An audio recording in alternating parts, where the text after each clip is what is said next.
El análisis general de la red tiene como objetivo principal estudiar el nivel de cohesión global de toda la red. Veamos unos ejemplos sencillos.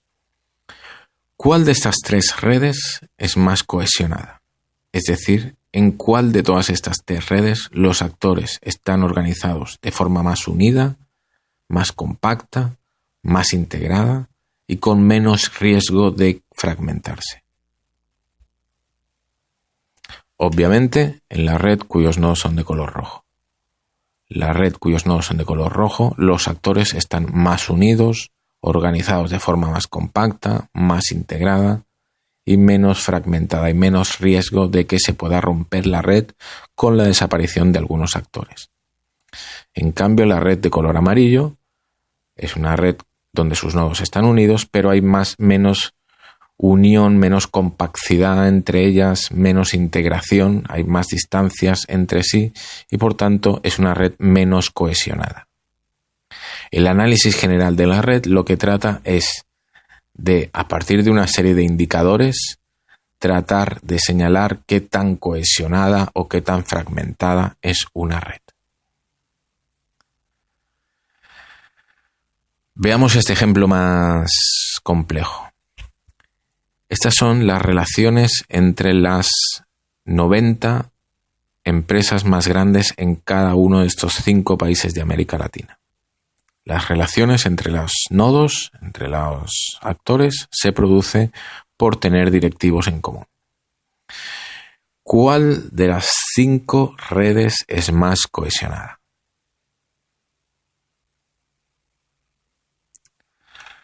Pues sí, la red de México. La red de México es la red más cohesionada. ¿Por qué es la red más cohesionada? ¿Qué significa esto de la cohesión?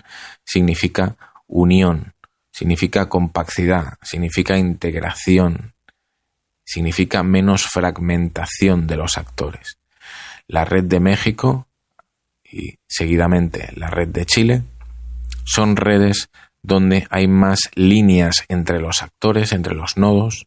Hay menos distancias que los separan unos a otros, hay menos actores aislados. En el caso de Brasil, por ejemplo, o en el caso de Colombia, hay muchos actores aislados sin ningún tipo de enlace. Está más fragmentada la red en diferentes partes, en diferentes componentes, y por tanto las redes de México y de Chile son más cohesionadas, en cambio la red de Chile y la red de Brasil son más fragmentadas. Este es el objetivo que tiene el análisis general de la red, pero no lo realizará de una manera solamente visual, sino lo analizará a partir de una serie de indicadores, es decir, a partir de una serie de indicadores que nos van a señalar qué tan cohesionada o qué tan fragmentada es la red en su conjunto. Para poder analizar la cohesión de la red, hay diferentes dimensiones, ya que hay diferentes partes, digamos, que constituyen el nivel de cohesión de una red. La primera parte es la conectividad, referida a qué tantas líneas hay en función del número de actores. La compacidad, que viene estudiada a partir de los conceptos de distancia, es decir, qué tan juntos están los actores unos con otros porque les separan pocos pasos. La siguiente dimensión para poder estudiar la cohesión hace referencia a la inclusión, es decir, qué tan integrados o juntos o separados están los actores, y esto va a señalar sobre todo por la identificación de actores aislados y el análisis de los componentes. La siguiente dimensión referida a cohesión tiene que ver con la centralización, es decir, qué tan centralizada en unos pocos actores está una red. Cuanto más centralizada en unos pocos actores, estos pocos actores van a poder unir más a la red y por tanto va a haber más cohesión. El nivel de multiplicidad, que hace referencia a esto, es decir, al grosor de las líneas, a qué tan múltiples o intensas son las relaciones entre los actores de la red. Los actores, en el caso mexicano, hay un alto nivel de multiplicidad. ¿Por qué? Porque hay más relaciones intensas entre los actores. En cambio, en Colombia las relaciones son más débiles, es decir, son simples las que unen a los actores entre sí. Por tanto, habrá un menor nivel de multiplicidad y, por tanto, una menor cohesión, ya que las relaciones entre los actores son menos intensas en el caso de Colombia. Y por último, para estudiar la cohesión, se estudiará la dimensión de la robustez, que tiene que ver o con su opuesto, lo que se puede llamar la fragilidad. Es decir, qué tan frágil o robusta es la red en función de que haya nodos que al desaparecer puedan romper la cohesión de la red.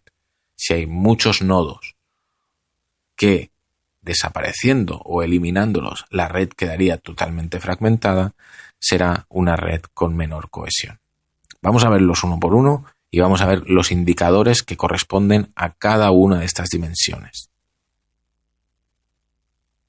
Este cuadro resume, y lo podéis descargar en los materiales, todos los indicadores, extraídos la mayoría de ellos de la teoría de grafos de la matemática, y su correspondiente dimensión. Todos estos indicadores hacen referencia al nivel de cohesión de la red, pero cada uno de ellos corresponde con una dimensión diferente. Por ejemplo, para estudiar la conectividad, es decir, para poder estudiar la unión de los actores, hay dos indicadores, el indicador de densidad y el indicador de grado medio, y ellos me van a indicar, según su nivel o el resultado que me den en el análisis de la red, qué tan cohesionada o fragmentada es una red. Por ejemplo, cuanto más alto sea el indicador de densidad, más cohesión habrá en la red, es decir, más unión entre los actores. Lo mismo con cada uno de los diferentes indicadores que vamos a ver en el siguiente paso. Pregunta que me suelen realizar: ¿se deben calcular todos los indicadores para poder estudiar la cohesión de la red? En principio sí, pero va a depender mucho del objetivo de la investigación y en algunos artículos de investigación normalmente se calcula solamente alguno de ellos.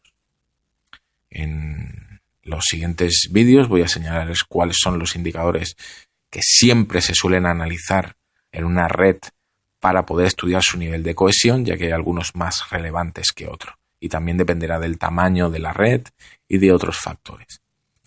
Pero, en principio, el indicador de densidad, el indicador de grado medio, el indicador del número de actores aislados, el del número de nodos en el componente principal, la distancia geodésica media, son los principales indicadores para poder estudiar qué tan cohesionada es una red, ya que lo que necesito no es solamente visualizarla e intuir que esta red es más cohesionada que la de Brasil, lo cual es obvio, sino que necesito indicadores matemáticos que me señalen exactamente el nivel de cohesión de cada una de las redes, para poder de esta manera distinguir cuáles son redes con mayor nivel de cohesión y cuáles son redes con menor nivel de cohesión o más fragmentación, ya que esto constituye una de las partes esenciales del análisis de redes, estudiar el nivel de cohesión general de la red.